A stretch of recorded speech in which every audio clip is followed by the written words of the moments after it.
Welcome back, everybody. Today, I'm going to teach you how to update trusted location settings in Microsoft Access.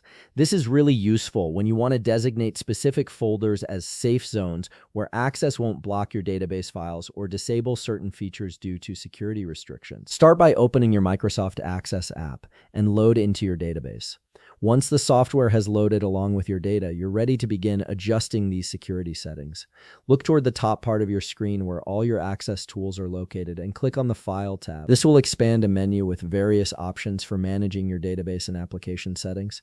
From this expanded menu, scroll down to the bottom where you'll find Options. Click on it to open the Access Options window. This is your central hub for customizing how Access behaves and what security measures it enforces. In the Access Options window, navigate to the Trust Center section on the left side panel. The Trust Center is where Access manages all security-related settings, including macro permissions and trusted locations.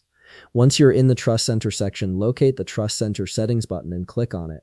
This opens up a more detailed security configuration area. Now, to actually update your trusted location, click on Trusted Locations from the tabs available in the Trust Center window.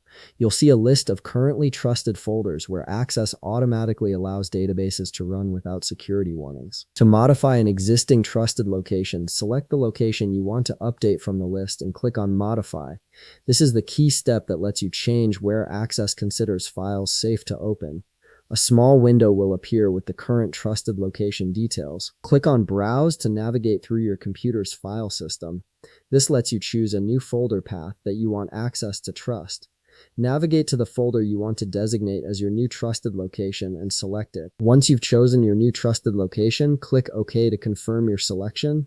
Finally, click OK again to close the Trust Center window and save your changes. Your trusted location settings are now updated, and Access will treat files in this new location as safe to open without triggering security warnings. If you found this video helpful, please leave a like, subscribe, and see you in the next video.